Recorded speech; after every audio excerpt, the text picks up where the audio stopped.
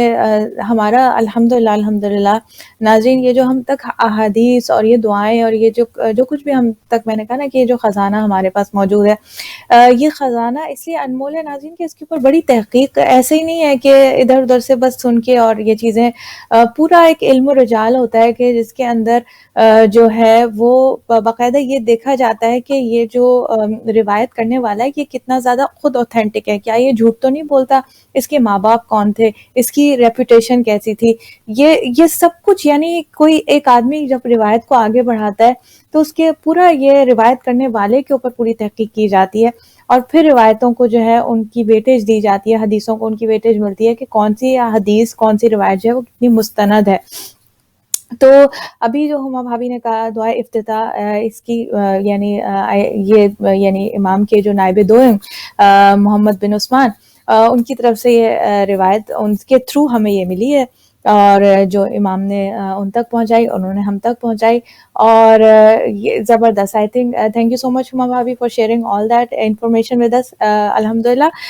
آگے تھوڑا سا ناظرین میں بڑھتی ہوں، اور ہما بھابھی سے میں اب تھوڑا سا، یہ سوال دعا افتتاح کے بارے میں بات ہو رہی ہے، اس کی سند کے حوالے سے بات ہو رہی ہے،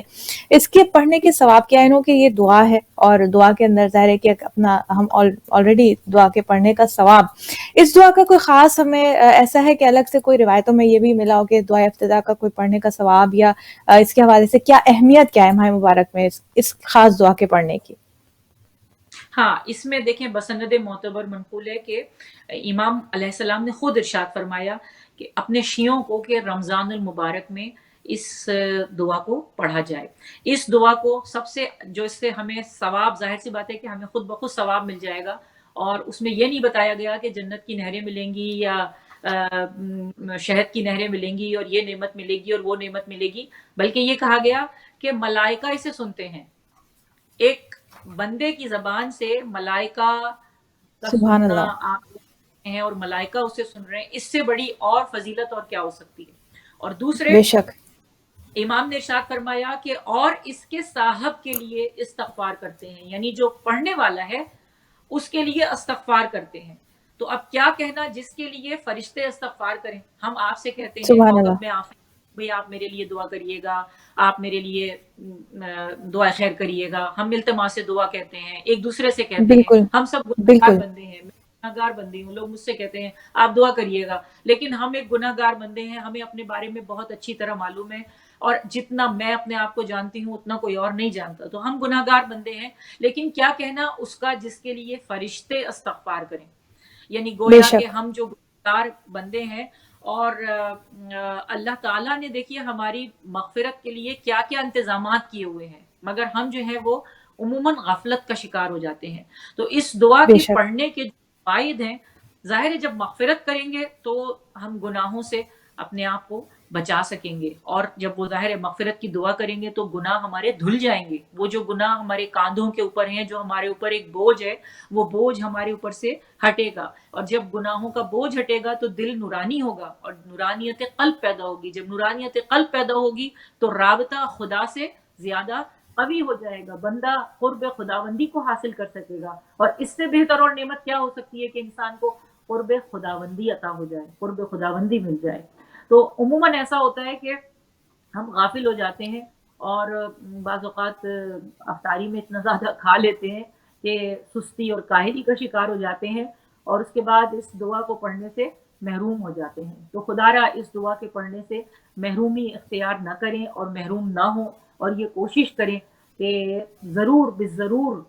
خصوصیت کے ساتھ جو اس کی تاکید کی گئی ہے وہ رمضان المبارک میں کی گئی ہے، اور رمضان المبارک کی ہر رات کو آپ نماز پڑھیں، نماز کے بعد افطار کریں، افطار کے بعد دیکھیں آپ کو کہیں جانا نہیں ہے، کوئی آپ کے گھر آنے والا نہیں ہے، تو سارا ٹائم آپ کا اپنا ہے، تو بہت اطمینان اور سکون کے ساتھ اس دعا کی تلاوت کریں، بچوں کو بٹھائیں اور بچوں سے پڑھوائیں، خود پڑھیں، خود نہیں پڑھ سکتے اس کو کیسٹ پر لگا لیں، اس کو فون پر لگا لیں، اور اس دعا کی تلاوت ضرور ضرور کریں۔ اور اس کے بعد جیسا آپ کہہ رہی ہیں کوکب کہ آپ اس کے معنوں پر بھی گفتگو فرما رہی ہیں، تو ہماری ناظرین سے بھی اس وقت بھی میں یہی کہوں گی کہ ضرور یہ کوشش کریں، یہ جاننے کی کوشش کریں کہ ہم کیا ہیں۔ اس دعا کو 3 حصوں میں ہم اس کو ڈیوائڈ کر سکتے ہیں۔ پہلا حصہ جو اس کا ہے وہ یقیناً آپ نے اس کے اوپر بات کی ہوگی، پہلا حصہ جو اس کا ہے وہ دعاؤں پر ہے، اللہ کے پہلا حصہ جو ہے وہ حمد پر ہے، شکر خدا کا، پروردگار کا، اور اس کی قدرت کو اور اس کی جو حمد ہے وہ بیان کی گئی ہے۔ تو 3 حصوں میں اگر ہم اس دعا کو ڈیوائڈ کریں تو ان میں جو پہلا حصہ ہے اس میں تقریباً 19 اللہ کی نعمتوں کا ذکر کیا گیا ہے اور 19 نعمتوں کا حوالہ دیا گیا ہے کہ وہ خالق الاسبا ہے، وہ دانے کا شگافتہ کرنے والا ہے، وہ صبح کی پاؤ پھاڑنے والا ہے، وہ یعنی اس کی حمد اس طرح سے کی گئی ہے کہ وہ کیا کیا کرتا ہے۔ ایسے تو اس کی بے شمار صفات ہیں، لیکن اس کی جو بڑی بڑی صفات ہیں ان کا ذکر کیا گیا ہے، ان میں 19 صفات ہیں جس کا ذکر کیا گیا ہے۔ اس کے بعد جو اس کا دوسرا حصہ ہے جس کا ہمیں فائدہ مل سکتا ہے وہ ہے جو آپ کہہ رہی ہیں نا کہ ثواب اس کا کیا ہے، تو اس کا ثواب یہ ہے کہ اس میں ہمیں جو دوسرا حصہ جو ہے اس میں 6 درود ہیں، 6 درود ہیں۔ ایک درود پڑھنے کا کتنا ثواب ہے کہ ایک شخص جو ہے وہ درود بھیجا اس نے، اور پھر اس کے بعد وہ جو روایت ہے کہ 400 سال کے بعد اس نے پھر درود بھیجا، تو انہوں نے فرشتے نے کہا کہ 400 سال پہلے جو تم نے درود بھیجا تھا ابھی اس کا ثواب ختم نہیں ہوا ہے کہ تم دوسرا درود بھیج رہے ہو۔ تو درود بھیجنے کا معرفت کے ساتھ اتنا ثواب ہے۔ تو اس دعا کے اندر 6 درود ہیں، تو جب 6 درود ہم پڑھتے ہیں دعا افتتاح میں تو ہمیں اس کا یقیناً ثواب ملتا ہے۔ اور اس کے بعد مناجات ہے پروردگار عالم سے، جو تیسرا حصہ ہے اس کا وہ مناجات کے اوپر ہے، جس میں 7 دعائیں ہیں جو پروردگار عالم سے مانگی گئی ہیں۔ تو یقیناً دعائیں مانگنے کا ثواب اور اللہ کی حمد بیان کرنے کا ثواب اور درود پڑھنے کا ثواب، وہ سارے ثواب اس میں خود بخود آٹومیٹکلی شامل ہو جاتے ہیں۔ تو الگ سے یقیناً آپ نے بالکل صحیح کہا کہ اس کا الگ سے ہمیں کوئی سند نہیں ملتی ہے اور کوئی ایسا ہمیں وہ حدیث یا روایت نظر نہیں آتی ہے کہ اس کو پڑھنے سے یہ نہر ملے گی اور اس کو پڑھنے سے یہ محل ملے گا اور ایسا قصر ملے گا۔ لیکن ظاہر ہے کہ جو درود پڑھنے کے جو ثواب ہیں، ظاہر سی بات ہے سب کو معلوم ہے کہ اس کا کتنا زیادہ ثواب ہے۔ تو محل بھی ملے گا، نہر بھی ملے گی، دولت بھی ملے گی، عزت بھی ملے گی، آخرت کے لیے خیر بھی ملے گی، اس لیے کہ فرشتے استغفار کر رہے ہیں۔ جی کیا بات ہے، سبحان اللہ، بے شک۔ اور درود کا جو ہما بابی وہ روایت تو ناظرین آپ کی سب کی سنی ہوئی ہے کہ جب رسول کریم حضرت محمد مصطفیٰ صلی اللہ علیہ وآلہ وسلم آپ جب معراج پر تشریف لے گئے تو ایک فرشتے کو دیکھا کہ وہ کچھ گننے میں مصروف ہے، اور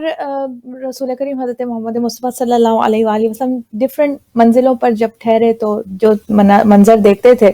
اس کے بارے میں سوال کرتے تھے، پوچھا کہ کیا گن رہے ہو؟ تو اس فرشتے نے کہا کہ میں، آپ دیکھیے اس سے ایک تو آگے جو بات آئے گی اس کی اہمیت، اور دوسری بات یہ کہ اللہ سبحانہ وتعالیٰ کی کا ہر امر جو ہے اس کے نظام میں ہر چیز کتنی کیلکولیٹڈ ہوتی ہے۔ اس نے کہا کہ یا رسول اللہ، میں بارش پہ، زمین پر جب بارش ہوتی ہے تو اس کی قطروں کو میں گن رہا ہوں۔ اب دیکھیے کہ اللہ تعالیٰ بارش جو برساتا ہے اس کے قطرے بھی کیلکولیٹڈ ہوتے ہیں، ایک ایک چیز جو مولا کائنات اپنے خطبوں میں جب بیان کرتے ہیں صفت پروردگار عالم، کہ جب اللہ تعالیٰ وہ ہے جو جانتا ہے کہ پتہ کہاں گرے گا اور وہ لڑک کر کہاں تک پہنچے گا، ایک ایک چیز، کیا ہماری نظر میں ایسے ہی کہ پتہ بس گرا اور اڑ کے کہیں سے کہیں پہنچ گیا، اللہ سبحانہ وتعالیٰ کی نظر میں یہ بھی کیلکولیٹڈ ہے کہ وہ پتہ کتنی دور تک زمین پر لڑک کر اور ہوا کے دوش پر پہنچے گا۔ Everything is calculated in the بارگاہ آف اللہ سبحانہ و تعالیٰ۔ ایک مرتبہ اب آپ دیکھیے کہ بارش کے قطروں کی کیا تعداد ہوگی، اور فرشتہ کہ جو بارش کے قطروں کو گن رہا ہے۔ پھر ایک مرتبہ اس فرشتے نے رسول کریم حضرت محمد مصطفیٰ صلی اللہ علیہ وآلہ وسلم سے کہا کہ یا رسول اللہ، مگر ایک ایسی چیز ہے، اور رسول اللہ حیران ہوئے، واقعتاً جیسے میں اور آپ اس وقت حیران ہو رہے ہیں کہ بارش کے قطروں کو گننا واقعتاً ایک بہت ہی ایک مشکل کام ہے، لیکن جب رسول اللہ حیران ہوئے اور جب ایک مرتبہ اس فرشتے نے دیکھا اور کہا کہ یا رسول اللہ، ایک ایسی چیز ہے جس کا میں بارش کے قطروں کا تو حساب کر سکتا ہوں، مگر ایک ایسی چیز ہے جس کا حساب کرنے سے میں قاصر ہوں۔ اب ایک مرتبہ رسول کریم حضرت محمد مصطفیٰ صلی اللہ علیہ وآلہ وسلم نے پوچھا کہ اے فرشتے، آپ جو کہ بارش کے قطروں کو گن سکتے ہیں، کون سی ایسی چیز ہے جس کا آپ بھی حساب نہیں لگا سکتے؟ مرتبہ فرشتے نے کہا کہ جب محمد وآل محمد صلی اللہ علیہ وآلہ وسلم پر ایک جماعت، مومنین کی ایک جماعت مل کر جب درود بھیجتی ہے تو درود بھیجنے والی جماعت کے ایک ایک فرد کو جتنا ثواب پروردگار عالم کی جانب سے عطا ہوتا ہے، اس ثواب کو میں، وہ فرشتہ جو کہ بارش کے قطروں کی گنتی کر سکتا ہے، میں اس ثواب کا حساب کرنے سے قاصر ہوں، اتنا زیادہ ثواب ہے۔ تو اب جماعت کا مطلب یہ نہیں کہ ہم مسجد میں جائیں تو وہی ایک جماعت کریٹ ہوگی، نہیں، گھر میں بھی اگر 5 افراد مل کے بیٹھ کے درود بھیج رہے ہیں تو ان سب کے ایک ساتھ مل کر درود پڑھنے کا بھی وہی ثواب ہے۔ تو لہٰذا اور درود چاہے انڈیویجولی آپ الگ سے اکیلے پڑھیں اس کا ثواب ہے، لیکن جماعت میں پڑھنے کا اس کا ایک الگ ثواب ہے۔ تو وہ بھی ہم اپنے گھروں میں الحمدللہ ہمارے گھروں میں یہ چیزیں رائج ہیں، لیکن اگر نہیں ہے تو ہم اس کو سٹارٹ کر سکتے ہیں کہ نماز کے وقت یا ڈیورنگ افطار کے وقت، افطار شروع کرنے سے پہلے ایک مرتبہ جو ہے مل کر سب درود پڑھیں، بسم اللہ کریں، درود پڑھیں، سورہ قدر ہم پڑھتے ہیں، دعا افطار پڑھتے ہیں، اس میں لازمی ہے کہ قرار دیا جائے کہ افطار کے وقت جو ہے ڈائننگ ٹیبل پہ بیٹھ کے سب دسترخوان پہ بیٹھ کر سب مل کر بآواز بلند جو ہے وہ درود پڑھیں انشاءاللہ۔ تو ذرا درود پڑھنے کا اتنا ثواب ہے، اور آپ یہ والی جیسے کہ ہما بھابی نے کہا کہ اس میں باقاعدہ اس دعا میں درود جو ہے وہ محمد وآل محمد صلی اللہ علیہ وآلہ وسلم پہ ایک ایک کر کے رسول کی صفات بیان کر کے آپ پر درود، پھر جناب مولا کائنات کی صفات آپ پر درود، پھر بی بی فاطمہ سلام اللہ علیہا، امام حسن والحسین علیہم السلام، اور پھر ائمہ، تو یہ سارے درود جو ہیں یہ اس کے درمیانی حمد کے بعد جو جیسے ہما بھابی نے کہا اس میں ہمیں یہ درود اور سلام اور صلوات جو ہیں وہ ملتی ہیں۔ تو اس کا ظاہر ہے کہ کتنا ثواب ہے اس کا احاطہ بیان نہیں کیا جا سکتا کہ اس کا کتنا ثواب ہے۔ تو ہم اسے ضرور انشاءاللہ اپنی ڈیلی جو ہماری روٹین ہے اس میں کوشش کریں کہ ہم اسے ضرور پڑھیں، اور اس کے لیے زیادہ ناظرین بس یہ کہ اگر فوراً جیسے ہی ہم افطار سے فارغ ہوں، آپ کیا کہیں گے ماں بھابھی، جیسے ہی افطار کا یعنی 8 بجے سمجھ لیجیے ہیوسٹن میں 8:15 بجے اگر افطار کا وقت ہو رہا ہے، آپ نے اگر 8:30 پہ بھی شروع کیا نماز مغرب کی پڑھ کے پھر افطار شروع کیا، تو 8:30 سے لے کے 9 بجے تک آپ کا افطار پورا، یعنی وہ جو کھانے جی، کا پروسیس ہے وہ، اور اور کھانا بڑا پینا تو 15 منٹ 20 منٹ میں سے کھانا پینا ہو جاتا ہے، اس کے بعد یہ جی ہوتا ہے کہ بالکل، آپ نے جلدی اور جلدی اس میں بھی اگر آپ میکسیمم، چاہیں آپ ٹیبل ٹاک بھی کر سکتے ہیں، آپ اپنے گھر میں اپنے گھر والوں سے خیر خیریت بھی دریافت کر سکتے ہیں، ظاہر ہے گھر کی باتیں ہوتی ہیں تو وہ کرنے کے بعد بھی پھر بھی ہمارے پاس بہت ٹائم بچتا ہے، اور کوشش یہ کی جائے کہ نماز مغرب جو ہے وہ باجماعت پڑھ لی جائے، پہلے نماز مغرب اور نماز عشاء سے فارغ ہو جائیں، اور اس کے بعد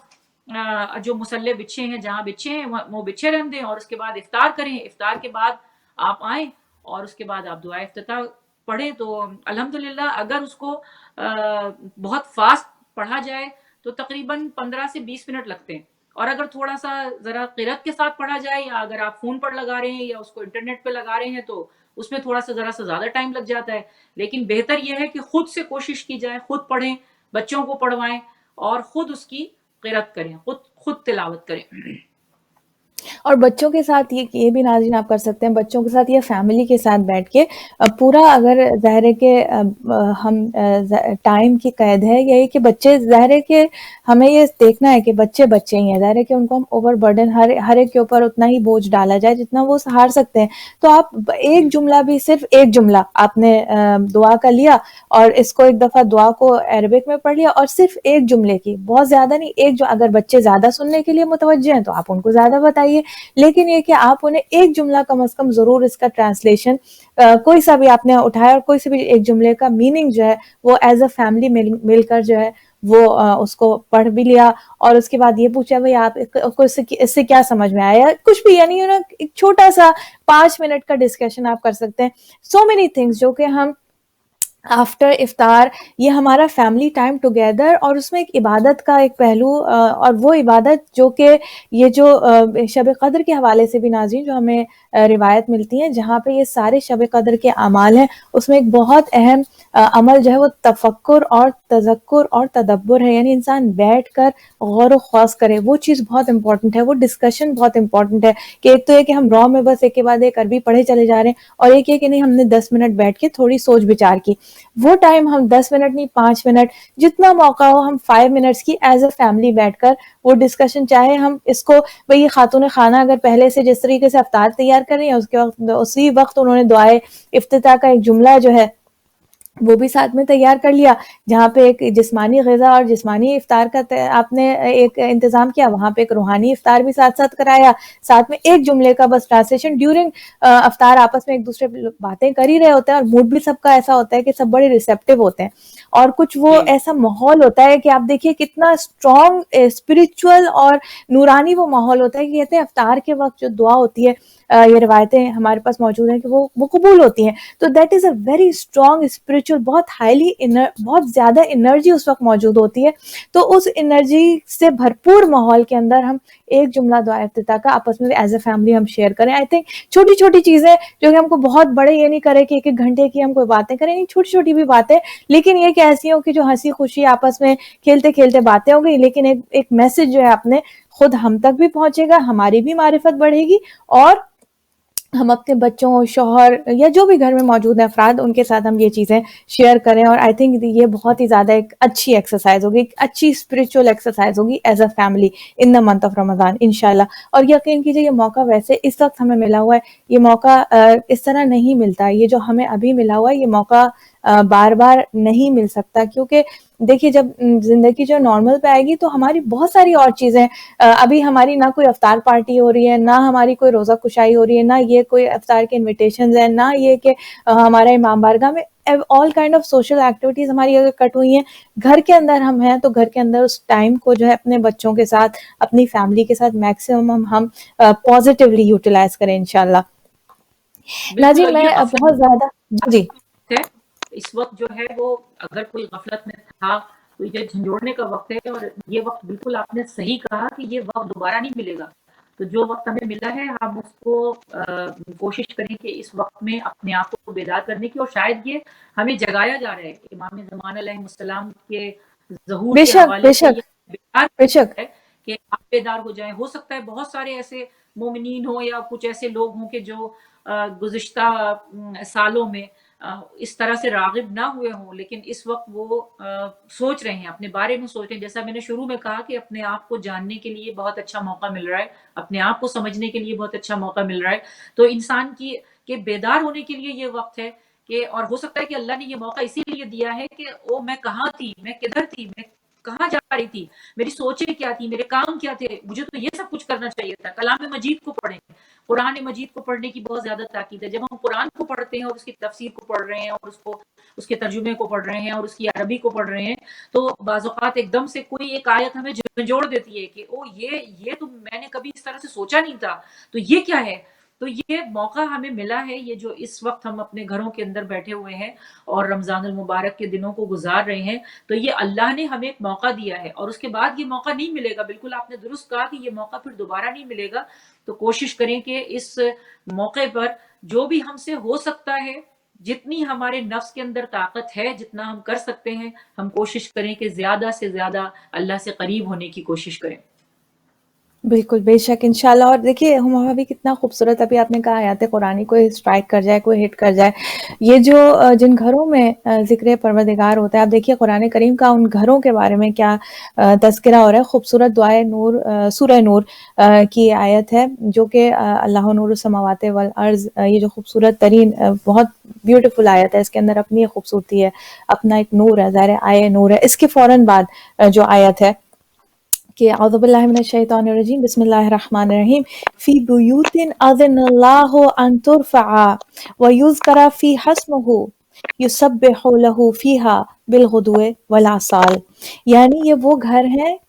ہیں کہ جن میں, کون سے گھر ہیں کہ جس میں اللہ کی تسبیح ہو رہی ہے, اللہ کا ذکر ہو رہا ہے, اور اللہ سبحانہ وتعالیٰ نے ان گھروں کو بہت بلند کر دیا ہے. یعنی یہ گھر گویا ایسے ہیں کہ ان میں اللہ کا ذکر ہو رہا ہے بالغدو والآصال, کب صبح بھی ہو رہا ہے اور شام میں بھی ہو رہا ہے. یعنی کبھی اس گھر والے جو ہیں یہ اللہ کے ذکر سے کبھی غافل نہیں ہوتے, صبح و شام اللہ کا ذکر کرتے ہیں, اللہ کی تسبیح کرتے ہیں. یہ وہ گھر ہے کہ جنہیں فی بیوت اذن اللہ ان ترفع, کہ جن کو اللہ ترفع یعنی بلند کر دیا, ان گھروں کو اللہ تعالیٰ نے بلند کر دیا. اور اس میں کون لوگ رہتے ہیں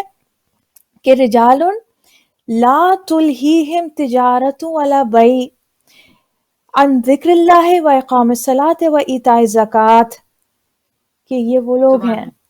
کہ جن کو کوئی تجارت, کوئی لین دین, کوئی کاروبار اللہ کے ذکر سے غافل نہیں کرتا. یہ کن لوگوں کے گھر ہیں؟ یہ ان لوگوں کے گھر ہیں کہ جن کو کوئی دنیاوی کاروبار، کوئی دنیاوی لین دین، کوئی چیز جو ہے اللہ کے ذکر سے، نماز قائم کرنے سے، بیع عن ذکر اللہ، نہ اللہ کے ذکر سے غافل کرتا ہے، نہ نماز قائم کرنے سے غافل کرتا ہے، اور نہ ایتاء زکوٰۃ یعنی زکوٰۃ دینے سے کبھی یہ لوگ غافل نہیں ہوتے، چاہے کتنی بھی مصروفیت بڑھ جائے. یہ ساری چیزیں ناظرین آج کل کے زمانے میں میرے خیال سے ہمیں زیادہ سمجھ، کیونکہ ہم لوگ جب نارملی اپنی زندگیوں میں اتنا بھاگ رہے ہوتے ہیں تو ہمارے پاس یہ سوچنے کا ٹائم ہی نہیں ہوتا کہ ہم کیا مس کر رہے ہیں. اس وقت ہم یہ ریئلائز کر رہے ہیں کہ what we have been missing, اور اس چیز کو ہمیں یہ تمام آیتیں ہمیں بہت کچھ ریمائنڈ بھی کر رہی ہیں. اور اللہ کرے ظاہر ہے کہ اس کی جو بہترین مثال ہے وہ تو اہل بیت یعنی خانہ رسول خدا ہے، خانہ فاطمہ الزہرا سلام اللہ علیہ ہے. لیکن اس میں وہ گھر بھی، یہ عمومی طور سے یہ خاص الخاص دائرے وہی گھر ہیں، ان سے بلند ترین افضل ترین گھر وہ نہیں ہے جو زہرا کا گھر ہے. افضل ترین وہ گھر ہے جو کہ فاطمہ الزہرا کا گھر ہے، افضل ترین گھر وہ ہے جو رسول خدا کا گھر ہے، افضل ترین وہ گھر ہے جو ائمہ علیہ السلام کے گھر ہیں. البتہ یہ عمومی طور سے اس آیت کا اطلاق ان تمام گھروں پہ ہوتا ہے کہ جہاں پہ صبح و شام اللہ کا ذکر کیا جاتا ہے، اللہ کو یاد رکھا جاتا ہے، اللہ کی تسبیح ہوتی ہے، اور جو اس گھر کے رہنے والے کبھی بھی اپنی زندگی کے روزانہ کے کاروبار کی وجہ سے اللہ کے ذکر سے غافل نہیں ہوتے. ناظرین یہ بہت سبحان اللہ، یہ مطلب وہی بات ہے جیسے ہم ابابی نے بھی کہا نا کہ یہ وہ ٹائم ہے کہ جو کچھ آیتیں بھی خاص ان کا اثر ہوتا ہے ہماری زندگی میں. آئی تھنک زمانے کے اعتبار سے اگر زمانے میں جو یہ اس وقت سرکمسٹانسز دیکھی جائیں تو قرآن کی آیتوں کا بھی آئی تھنک زیادہ اثر ہو رہا ہے، کیونکہ I think we are more because ہمارا جو پیریفری ہے، جو پورا دماغ جو دوسری 10 چیزوں میں لگا ہوتا ہے اس وقت ہر طرف سے شٹ ڈاؤن ہوا ہے. پوری کی پوری توجہ ہماری گھر کے اندر ہی اندر ہے، تو اس وجہ سے بہت ساری چیزیں ناظرین جو ہمیں عام حالات میں نہیں سمجھ میں آئیں گی، اس وقت ہمیں وہ چیزیں زیادہ سمجھ میں آئیں گی. اس حوالے سے آپ کیا کہنا چاہیں گی ماں بابی؟ بالکل، میں ایک مشورہ بھی دینا چاہوں گی جو میں کر رہی ہوں کہ جی جی دیکھیں صبح کے ہوتا ہے وہ ہمیں سحری کا انتظام کرنا ہوتا ہے، اور پھر ظاہر ہے اپنی نمازیں پڑھنی ہوتی ہیں اور دوسرے اعمال کرنے ہوتے ہیں، اور صبح کے وقت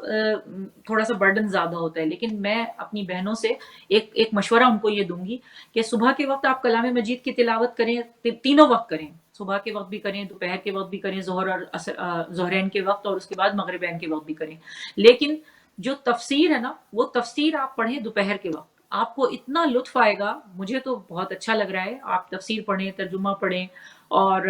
آیات کی اچھا ایک ہمارے ہاں ایک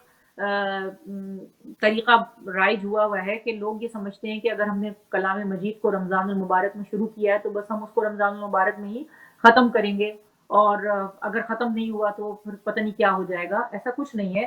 کلام مجید کی ایک آیت پڑھنے کا ثواب پورے قرآن پڑھنے کے ثواب کے مترادف ہے. یہ ہمارے پاس حدیث موجود ہے. تو اس میں کوئی فکر کرنے کی ضرورت نہیں ہے کہ پتہ نہیں قرآن مجید ختم ہوگا یا نہیں ہوگا، یا میں نے اتنے قرآن ختم کیے. یہ صرف ہم اپنے لیے پڑھ رہے ہیں، اپنے کریکٹر کو، اپنے نفس کی اصلاح کے لیے پڑھ رہے ہیں. تو انشاءاللہ یہ کوشش کریں کہ تفسیر کو ضرور پڑھیں، تھوڑی سی تفسیر ضرور پڑھیں، تھوڑا سا ترجمہ ضرور پڑھیں، اور تھوڑا سا اس کے بارے میں جاننے کی کوشش کریں کہ یہ آیت کب نازل ہوئی تھی، کیسے نازل ہوئی تھی، اس کے شان نزول کیا ہے، اور اس کے پیچھے کون سے احکامات کار فرما ہیں، کس کے لیے نازل ہوئی تھی، وہ دشمن کون ہے، جس دشمن کی بات کی جا رہی ہے وہ دشمن کون ہے، اس طرح کے دشمن آج کے زمانے میں کون ہے. اس کے بعد پھر اس کو آج کے زمانے سے کمپیئر کیا جائے کہ اگر خدا نے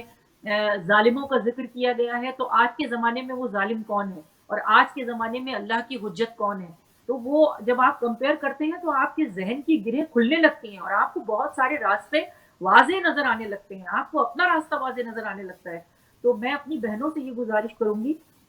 کہ آپ خصوصیت کے ساتھ شام کو بھی آپ کو افطاری بنانی ہوتی ہے، کھانے پینے کا سلسلہ ہوتا ہے، اور اس کے بعد شاید آپ تھک چکی ہوتی ہیں، لیکن دوپہر کا جو ٹائم ہوتا ہے وہ اتنا پیارا ہوتا ہے. اچھا نیند بھی آپ کی بہت اچھی ہو چکی ہوتی ہے، تو جو دوپہر نماز ظہر کے بعد جو آپ کلام مجید کی تلاوت کریں اس میں ضرور آپ تفسیر کو پڑھیں اور آیات الہی کو پڑھیں، اور اس کے بعد اپنے آپ کو رکھیں کہ میں اس جگہ پر کہاں ہوں، میرا مقام کیا ہے. یہ اللہ جو بات کر رہا ہے اچھے لوگوں کی اور برے لوگوں کی، اور ان کے لیے اصحاب النار ہم فیہا خالدون، اصحاب الجنت ہم فیہا خالدون، کہ جو لوگ ہمیشہ جنت میں رہیں گے اور وہ لوگ جو ہمیشہ نار میں رہیں گے، جہنم میں رہیں گے. تو وہاں پہ میں کہاں پر ہوں، میں جنت میں جانے والوں میں ہوں یا میں جہنم میں جانے والوں میں ہوں. تو میں نے جو اللہ نے جو خصوصیات بتائی ہیں وہ میرے اندر ہیں یا نہیں ہے. اگر نہیں ہے تو میں انہیں پیدا کرنے کی کوشش کروں، اور اگر اپنے اندر وہ خصوصیات ہم پا رہے ہیں تو اللہ سے توفیق طلب کریں کہ پروردگار تو ہمیں مزید توفیق عطا فرما اور ہمارے ذہن کی گرہوں کو کھول دے، اور ہماری جو عقل ہے اسے کشادہ فرما دے، اور ہمارے علم کو وسیع کر دے، اور ہمیں وہ علم عطا فرما جو ہمارے لیے فائدہ مند ہو. تو بالکل آپ نے صحیح کہا کہ موقع نکالیں، کوشش کریں کہ ہم زیادہ سے زیادہ اس کی رحمت سے فیضیاب ہو سکیں، اور دعاؤں کو پڑھیں اور اس کی تفسیر کو جاننے کی کوشش کریں انشاءاللہ. انشاءاللہ انشاءاللہ. ناظرین تھوڑا سا میں ترجمہ، آج ہما بھابی موجود ہیں تو میں تھوڑا سا بس ترجمہ آپ کے سامنے دعائے افتتاح کا پیش کروں گی. تھوڑا سا بات ہم نے کی تھی اس کو تھوڑا آگے بڑھاؤں گی میں. بسم اللہ الرحمن الرحیم. حمد، جیسا کہ ابھی بیان کیا گیا کہ شروع میں حمد ہے، حمد پروردگار ہے. بار بار الحمدللہ الحمدللہ الحمدللہ الذی لم یتخذ صاحبۃ ولا ولدا. الحمدللہ یعنی تعریف ہے اس خدا کے لیے کہ جس کا نہ کوئی زوجہ ہے اور نہ کوئی اولاد. لم یتخذ صاحبۃ ولا ولدا ولم یکن لہ شریک فی الملک، اور اس کے ملک میں اس کا کوئی شریک نہیں ہے. ولم یکن لہ ولی من الذل وکبرہ تکبیرا، نہ کوئی اس کی سلطنت میں اس کا شریک ہے، نہ کوئی اس کے ملک میں اس کا شریک ہے، نہ ہی اس کی کوئی برابری کرنے والا ہے، نہ اس کی کمزوری کی وجہ سے کوئی مددگار اور معین کی، یعنی کسی مددگار اور کسی معین کی، کیونکہ پروردگار عالم ان اللہ علی کل شیء قدیر ہے. کبر ہو تکبیرہ، مصداق کبر ہو تکبیرہ، یعنی جیسا بزرگی کا حق ہے ویسا وہ بزرگ ہے، جیسا عظمت کا حق ہے ویسا وہ عظیم ہے. تو یعنی اس کا کوئی، جو کہ ہم سورہ مبارکۃ الاخلاص میں پڑھتے ہیں، قل هو اللہ، بسم اللہ الرحمن الرحیم، قل هو اللہ احد اللہ الصمد لم یلد ولم یولد ولم یکن لہ کفوا احد. الحمدللہ بجمیع محامدہ کلہا علی جمیع نعمہ کلہا. تعریف اسی اللہ کی ہے کہ جس کا کوئی مد مقابل نہیں ہے، اس کی سلطنت میں اس کے تمام اوصاف پسندیدہ کے لحاظ سے، یعنی جو کہ اس کے اندر جو اوصاف ہیں اس کے مد مقابل کوئی اس کی سلطنت میں کوئی اس کے جیسا کوئی دوسرا نہیں ہے. الحمدللہ بجمیع محامدہ کلہا، کہ تمام اوصاف حمیدہ، تمام صفات پسندیدہ اس ذات میں جمع ہے. اور علی جمیع نعمہ کلہا الحمدللہ الذی لا مضاد لہ فی ملکہ. اور تعریف ہے اس خدا کی، حمد ہے اس خدا کے لیے اس کی تمام نعمتوں پر جس کے ملک و سلطنت میں اس کی کوئی ضد نہیں ہے، اس کی کوئی ضد نہیں ہے، اور اس کے حکم میں کوئی ولا منازع لہ فی امرہ، اس کے حکم میں کوئی تنازع کرنے والا، کوئی جھگڑا، کسی کی مجال نہیں ہے کہ جو اس کے حکم میں کوئی تنازع کرے، کوئی جھگڑا کرے. نہ اس کی کوئی ضد کرنے کی کوئی حیثیت رکھتا ہے، نہ کوئی اس سے تنازع کرنے کی. جو بس اس کا حکم ہے بس وہی جسے کہتے ہیں کہ جو بھی جو ہے وہی ہے، جو کن فیکون، جو اس کا حکم ہے بس وہی ہے، اس کے حکم کے علاوہ اور کچھ نہیں ہے. یہاں تک ناظرین میں اس کو لے کر میں پہنچی یہاں پر اللہ سبحانہ وتعالیٰ کی وحدانیت کے حوالے سے اس کی حمد کی جا رہی ہے. بار بار الحمدللہ الحمدللہ، حمد ہے اس خدا کی کہ جو وحدہ لا شریک ہے، جس کا کوئی ثانی نہیں ہے، اس کی سلطنت میں اس کا کوئی شریک نہیں ہے، اس کے حکم میں کوئی تنازع ڈالنے والا، کوئی جھگڑا ڈالنے والا نہیں ہے، اس کی کوئی ضد نہیں ہے، جو اوصاف اس کے اندر ہیں اس کا مد مقابل کوئی نہیں ہے. یہ سارے اوصاف کی وجہ سے اللہ تعالیٰ کی الحمدللہ. ناظرین یہاں پر میں چھوٹا سا جو ہمارا ایک سلسلہ ہم نے شروع کیا، اور آپ سب سے بھی ریکویسٹ ہے کہ بچے اگر کوئی چھوٹی چھوٹی ویڈیوز اپ ٹو 3 منٹس اگر بنا کے ہمیں بھیجیں، ہم انشاءاللہ اپنے پروگرام میں شامل کریں گے. آج بھی ہمارے پاس زویا سمر کی جانب سے حضرت ابراہیم، اور حضرت ابراہیم کا وہی جو یہاں پہ ہم نے سبق پڑھا وحدانیت کا، اللہ کی وحدانیت کا، کہ اللہ کس طریقے سے حضرت ابراہیم نے پرچار وحدانیت الہی کیا، اور کیسے اللہ سبحانہ وتعالیٰ نے آگے نمرود کے خلاف حضرت ابراہیم کی مدد فرمائی. چھوٹی سی ویڈیو زویا کی زبانی ہم زویا سمر کی زبانی حضرت ابراہیم کی کہانی انشاءاللہ. کنٹرول روم سے ریکویسٹ ہے انشاءاللہ. Assalamu alaikum everyone. I'm Zoya Summer and welcome to the Zoya Show. Today is the 6th Roza and I'm sure you all must be fasting really well. So today I selected the story of Ibrahim al-Islam to enlighten you with some Islamic knowledge. So let's begin. Many years ago, there was a little boy named Ibrahim who lived in Canaan. He was very intelligent and always asked questions. He asked his dad, "Why do you worship these idols? Allah made us and we need to worship Him." He further emphasized, how can we worship these idols? Look, they can even not talk, not move, so how are you worshipping them? This made his dad very angry. One night, Ibrahim had a plan. He went in the temple, took an axe, and chopped all the heads of the idols. But he put the big axe on the biggest idol's arm. The next morning, when the people went to the temple for worshipping, they were shocked to see all the idols' heads chopped badly. They had a doubt on Ibrahim. Ibrahim replied, "Why are you asking me? Ask your biggest idol." The people were very annoyed by Ibrahim. Ibrahim was sent in the fire to be killed. Allah cannot harm His prophets. So when he went in the fire, Allah subhanahu wa ta'ala immediately sent Hazrat Jibreel al-Islam to protect his beloved prophet. When he went in the fire, the fire was turning into roses. The people were surprised to see that. So guys, the lesson of this story is Allah is one and we should always worship Him. We should go on the path He has chosen for us. That's all for today everyone. If you like my video, so please subscribe. Jazakallah. یہ تھی پاکستان سے، کراچی پاکستان سے زویا سمر. یہ ہماری بھتیجی صاحبہ ہے، ماشاءاللہ ان کو بڑا شوق ہے، اور وہ آج کل چونکہ ماہ مبارک رمضان کے حوالے سے وہ تھوڑی سی انبیاء کے حوالے سے انہوں نے کہا کہ ویڈیوز بنائی جائیں. تو I think it's a very good idea, creative idea. ناظرین، بچوں کو اگر آپ یہ چھوٹا سا پروجیکٹ دیں تو اس سے فائدہ یہ ہوگا کہ وہ خود بخود پروفٹ کی سٹوری پر تھوڑی اپنی ریسرچ کریں گے اور ان کی نالج آٹومیٹکلی بڑھے گی. نالج بھی بڑھے گا، علم بھی بڑھے گا، اور یقین بھی بڑھے گا انشاءاللہ. میں ہما بھابی کی طرف آؤں گی. جزاک اللہ. کہ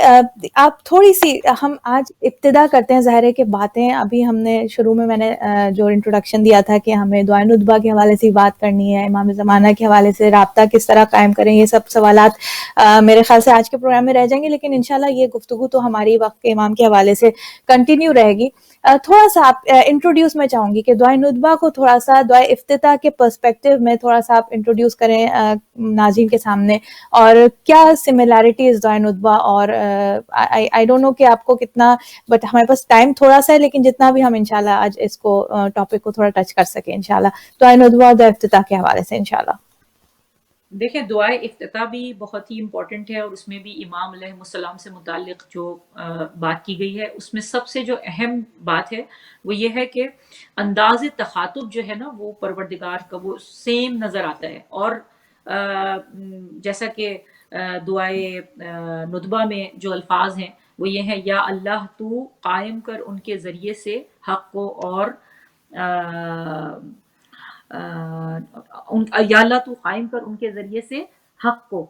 اور مٹا دے ان کے ذریعے سے باطل کو. یہ دعائے ندبہ کے الفاظ ہیں. اور اس کے بعد دعائے افتتاح میں ارشاد فرما رہا ہے کہ اور ان کو زبردست کامیابی عطا فرما آسانی کے ساتھ. انداز تخاطب پروردگار سے ملتا جلتا نظر آ رہا ہے. اچھا، دعائے ندبہ میں بھی وہاں پہ جو سلیکٹڈ انبیاء ہیں اور جو سلیکٹڈ اللہ کے جو برگزیدہ بندے ہیں ان کا ذکر کیا گیا ہے، اور دعائے افتتاح میں بھی اللہ کے پسندیدہ اور عزیز ترین بندوں کا ذکر کیا گیا بے ہے. شک اور بے شک دوسری بات یہ دعائے افتتاح جو ہے وہ ہمیں پورے رمضان پڑھنے کی تاکید کی گئی ہے کہ پورے رمضان دعائے افتتاح کو پڑھا جائے. اس کے بعد جو تاکید دعائے ندبہ کے بارے میں ہے وہ یہ ہے کہ 4 موقعوں پر دعائے ندبہ کی بہت زیادہ تاکید ہے، مستحب ہے کہ دعائے ندبہ کو پڑھا جائے. نمبر 1 عید الفطر پر، نمبر 2 عید قربان پر، نمبر 3 عید غدیر پر، اور نمبر 4 روز جمعہ. اور روز جمعہ کے لیے مخصوص ہے کہ نماز ظہر سے پہلے صبح کی نماز کے بعد پڑھا جائے تو زیادہ اس کا یہ مجرب ہے. اور جمعے کے دن ویسے ہی امام زمان علیہ السلام گریہ فرماتے ہیں اور انتظار فرماتے ہیں، اور آپ نے شیخ مفید کو جو خط تحریر کیا اس میں بھی، اور ابھی جو میں نے ذکر کیا امام زمان علیہ السلام کے نائب محمد بن عثمان کا، انہوں نے بھی یہ فرمایا کہ میری جو آخری ملاقات ہوئی تھی امام زمان علیہ السلام سے وہ خانہ کعبہ میں ہوئی تھی، اور اس میں امام علیہ السلام یہ ارشاد فرما رہے تھے کہ پروردگار مجھے ظالموں سے بدلہ لینے کی اجازت عطا فرما، رب العالمین مجھے جلد سے جلد ظہور کی تو توفیق عطا فرما اور جلد سے جلد مجھے اجازت عطا فرما. یہ کب کی بات ہے اور آج کون سا زمانہ آ گیا؟ تو ہمیں اندازہ لگانا چاہیے کہ امام زمان علیہ السلام کس قدر مضطرب ہیں. تو ندبہ جو ہے وہ دعائے ندبہ وہ ظاہر ندبے سے نکلا ہے، اور جس میں ندا ہے، پکارنے کے ہیں، آواز دینے کے ہیں، اور اس میں جو گریہ ہے امام علیہ السلام کا اور امام علیہ السلام سے متعلق جو خصوصیات ہیں. اور اسی طرح سے دعائے افتتاح میں جب ہم دعا مانگ رہے ہیں، جو آخری جو اس کے دعائے افتتاح کا بھی جو آخری حصہ ہے جس میں 7 دعائیں جو امام کے توسط سے مانگی گئی ہیں، بالکل وہی مماثلت ہمیں دعائے افتتاح میں بھی نظر آتی ہے، اور وہی مماثلت ہمیں دعائے ندبہ میں بھی نظر آتی ہے کہ ان کے واسطے سے دعائیں مانگی جا رہی ہیں. جیسا کہ ان کے تعلق سے دعا مانگی جا رہی ہے کہ دعا افتتاح میں ارشاد ہو رہا ہے کہ خداوندہ جتنا تو نے ہم کو حق سے آگاہ کر دیا اتنے کی قوت برداشت بھی دے. اور دعائے ندبہ میں پھر ارشاد فرما رہا ہے کہ ان کے وسیلے سے ہمارے دلوں کو راحت دے، ان کے طفیل ہمارے رنج و غم کو دور فرما دے، ان کے واسطے بے سے شک ہمارے قرضوں کو ادا کر انشاءاللہ دے، ہماری محبت اور محتاجی کو ان کے صدقے میں دور کر دے. تو دعائے افتتاح میں بھی انشاءاللہ ہم نے یعنی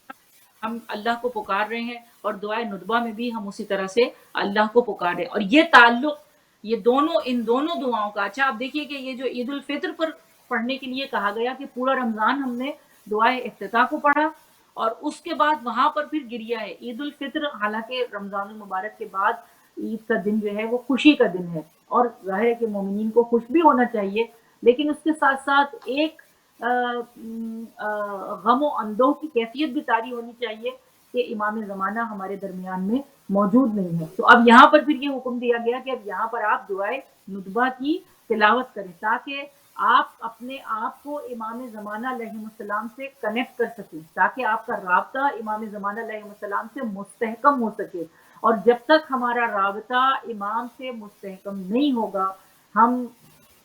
محروم رہیں گے، ان کی زیارت سے محروم رہیں گے، ان کے ظہور سے محروم رہیں گے. تو کیونکہ امام مسلط ہونا نہیں چاہتے، امام کسی کے سر کے اوپر سوار ہونا نہیں چاہتے، امام یہ چاہتے ہیں کہ تم بلاؤ تو ہم آئیں. ہم لوگ امام کو صرف اس وقت بلاتے ہیں، اس موقع پر بلاتے ہیں جب ہمیں کوئی مصیبت پیش آتی ہے، جب ہمارے اوپر کوئی پریشانی آتی ہے، جب ہم کسی مصیبت میں گرفتار ہو جاتے ہیں، کسی بلا میں گرفتار ہو جاتے ہیں، تو ہم بصدق دل امام کو پکارتے ہیں اور امام یقیناً مدد کے لیے آتے ہیں. لیکن جب ہم اپنی خوشیوں میں امام کو یاد نہیں کرتے تو اب آپ اندازہ لگائیے کہ امام کے دل کی کیا کیفیت ہوتی ہوگی. تو اسی لیے تاکید ہے کہ ہر جمعے کو، آج چونکہ جمعرات ہے، شب جمعہ ہے، کوشش کی جائے کہ اور رمضان المبارک میں خصوصیت کے ساتھ ہم آگے انشاءاللہ امام زمان علیہ السلام سے متعلق اور بھی گفتگو کریں گے کہ وہ جو آسمانی آواز ہے، وہ جو ندا ہے، اس ندا کے آنے سے پہلے ہماری کیا ذمہ داری ہے اور ندا کے آنے کے بعد ہماری کیا ذمہ داری ہوگی. تو جو ہم ہر وقت یہ کوشش کرتے رہتے ہیں کہ اچھا ظہور کب ہوگا، ظہور کب ہوگا. امام نے خود تاکید فرمائی ہے. شیخ مفید کو جو آپ نے آخری توقی لکھی تھی اس میں آپ نے ارشاد فرمایا، ایک اور امام کے صحابی ہیں ان کو آپ نے خط لکھا، وہ توقی بھی موجود ہے. اس توقی میں آپ نے لکھا کہ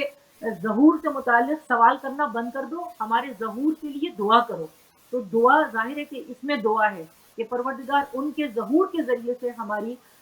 حاجات کو تو پورا فرما دے. دعا افتتاح میں بھی ان کے وسیلے سے، ان کے واسطے سے دعا کی گئی ہے، اور دعائے ندبہ میں بھی ان کے وسیلے سے اور ان کے واسطے سے دعا کی گئی ہے. تو یہ مماثلت ہے ان دونوں دعاؤں کے اندر جو ہمیں امام سے قریب کر رہی ہیں، جو ہمیں امام بے سے شک ملا رہی ہیں. ہم دور ہونا چاہتے ہیں لیکن ہمیں یہ دعائیں اگر ہم پڑھتے رہیں تو ہم دور نہیں ہو سکتے، ہم امام سے قریب رہیں گے، اور جب ہم امام سے قریب رہیں گے تو امام کی نظریں بھی ہم پر رہیں گی اور امام ہم سے راضی رہیں گے، امام ہم سے خوش رہیں گے۔ ہماری کوشش ہونی چاہیے کہ ہم امام کو راضی رکھیں، امام کو خوش رکھیں، اور ان کے لیے رنجیدگی کا باعث نہ بنے، ان کے لیے جیسا کہ امام کی حدیث موجود ہے کہ میرے لیے باعث فخر بنو، باعث افتخار بنو، باعث ننگ و عار نہ بنو، تو ہم امام کے لیے باعث فخر بنیں اور ان دعاؤں کو پڑھتے ہوئے امام کا قرب حاصل کریں، اور بے ان کے شک وسیلے سے اللہ سے دعا طلب کریں۔ انشاءاللہ پروردگار ہماری دعاؤں کو مستجاب فرمائے، ان کے صدقے میں ہماری حاجات کو پورا فرمائے اور ہمیں توفیق عطا فرمائے۔ سب سے زیادہ جو دعا مانگنی ہے رمضان المبارک کے حوالے سے بھی، جو خطبہ شعبانیہ کا ہم لوگوں نے ذکر کیا تھا، اس میں بھی یہی تھا کہ توفیق مانگی جائے اللہ سے کہ پروردگار تو ہمیں زیادہ سے زیادہ کلام مجید کو پڑھنے اور روزہ رکھنے کی توفیق عطا فرما۔ تو توفیق مانگے اللہ سے کہ اللہ ہمیں توفیق عنایت فرمائے، نیکی کی توفیق عطا فرمائے اور ہماری ہدایت فرمائے۔ بے شک بے شک، الہی آمین، انشاءاللہ انشاءاللہ۔ ناظرین، اس وقت آپ سب سے پروگرام کا وقت جو ہمارا انفارچونیٹلی وہ ختم ہو رہا ہے، اور ہم اس گفتگو کو نیکسٹ تھرسڈے کو انشاءاللہ کنٹینیو کریں گے۔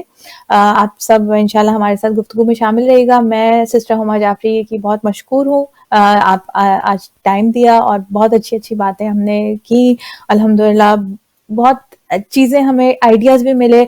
کس طریقے سے ہم بیسٹ یوٹیلائز کریں اپنے ٹائم کو، اس یہ جو وقت ہمیں ملا ہوا ہے۔ اور دعائے افتتاح کے حوالے سے ہم نے اس کی سند کے حوالے سے بات کی،